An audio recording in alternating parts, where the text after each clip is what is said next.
Well, thank you for those words, Babette, and thank you again for having Amber sponsor this plenary. So our panel discussion today is about fostering a bio-based economy. We view the bio-based economy as a critical component of the larger bioeconomy. The bioeconomy is the whole pie, all the jobs and all the products and economic activity generated across all sectors of biotech, health, agricultural, industrial, and environmental. The bio-based economy is a big and growing wedge of that pie, economic activity based on the use and conversion of agricultural feedstocks to higher value products, the use of microbes and industrial enzymes as transformation agents or for process changes, and the production of bio-based products and biofuels. The growth of the bio-based economy is real, and it is accelerating. As one example, the OECD estimates that global sustainable chemical industry will grow to $1 trillion by 2020. This creates a significant opportunity for job growth and export growth here in the United States. For the U.S., capturing only 1/5 of that amount would create more than 237,000 direct U.S. jobs in the sustainable chemical sector and improve our balance of trade. The U.S. biofuel sector is also set to surge and is ramping up its production capacity. INEOS, New Planet Energy, POET DSM, Abengoa Bioenergy, and a partnership between Alpena Biorefinery and Cobalt Technologies all have new biorefineries set to open either this year or next. These plants will be in Michigan, Florida, Iowa, and Kansas. Gevo is retrofitting a facility in Minnesota to produce biobutanol beginning this year. And at least 4 other companies, Cascada, Enkerchem, Fiberite, and Zeachem, are now negotiating financing for construction of new commercial-scale cellulosic biorefineries. The U.S. government has recognized the potential of the bioeconomy and the need to clear the path for American innovation and ingenuity and unleash the tremendous promise of biotechnology. Just last week, the White House released a long-anticipated National Bioeconomy Blueprint, which matches some of the suggestions made by Bio, including increasing availability of renewable fuels, intermediate chemicals and bio-based products, R&D funding, that so far has provided $30 million in grants, including to bio member companies. Improving of biofuel and bioenergy crops and funding for biomass research at USDA. We'll hear a little bit more about that this afternoon.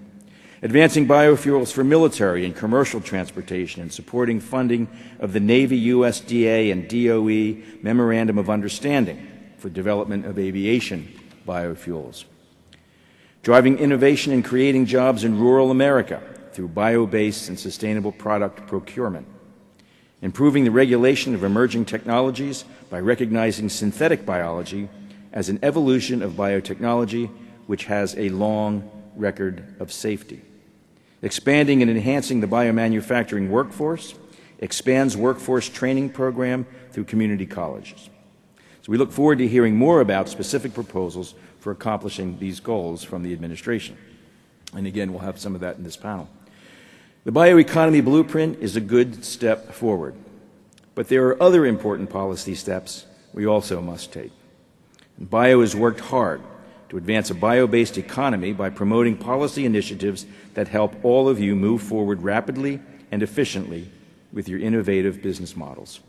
For this year, we have identified 4 policy super priorities for the bio-based economy, and I think Babette has just touched on some of them. I'll reiterate. Passing a strong energy title with robust funding in the 2012 Farm Bill reauthorization. And we've made considerable progress in what was a pretty uphill fight in that until recently. Supporting a memorandum of understanding on biofuels between U.S. Departments of Agriculture, Energy, and Defense, maintaining the renewable fuel standard against any efforts to weaken it, and there are significant efforts to weaken it, extending and expanding advanced biofuels tax credits and advanced renewable chemicals tax credit proposals. All of these are important policies for the U.S. industry. But this meeting is a world Congress for good reason. Bio-based economies are taking root around the world, and we can now see a global bio-based economy is also taking shape. Across Asia, supportive governments are advancing the bio-based economy in China, Japan, Thailand, and Korea. Malaysia has adopted a comprehensive national biomass strategy that will spur development of its oil palm and other biomass resources, and we're delighted to have such a significant delegation from Malaysia here with us for this conference. Brazil and other South American countries are beginning to move beyond ethanol to create new value change, and Europe is also taking action. In February, the EU's bioeconomy strategy was released as a step toward integrating what have to date been isolated nation-by-nation efforts. And here in North America, Canada has established a blueprint to maximize its bioeconomy, which contributes $86.5 billion each year to that country's GDP and employs more than 1 million Canadians. So it is this global context that in this global context that we've invited our distinguished speakers and panelists today to take part in a discussion of the creation of a bio-based economy.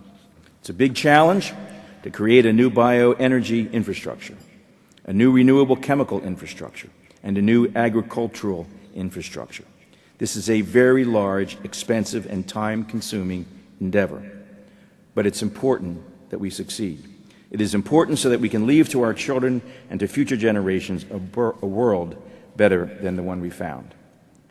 A world that can reduce reliance on fossil fuels with all of the costs they bring, a world that uses biotechnology to clean up the pollution of the past and to reduce future pollution of our environment, and a world that has created sustainable ways to manufacture the goods we need to produce enough food to feed billions and to generate the energy that powers our global civilization from renewable resources. It's a tall order, but we can do it and we will do it. And this panel of brilliant people I'm about to introduce will help us lay out the roadmap to getting there.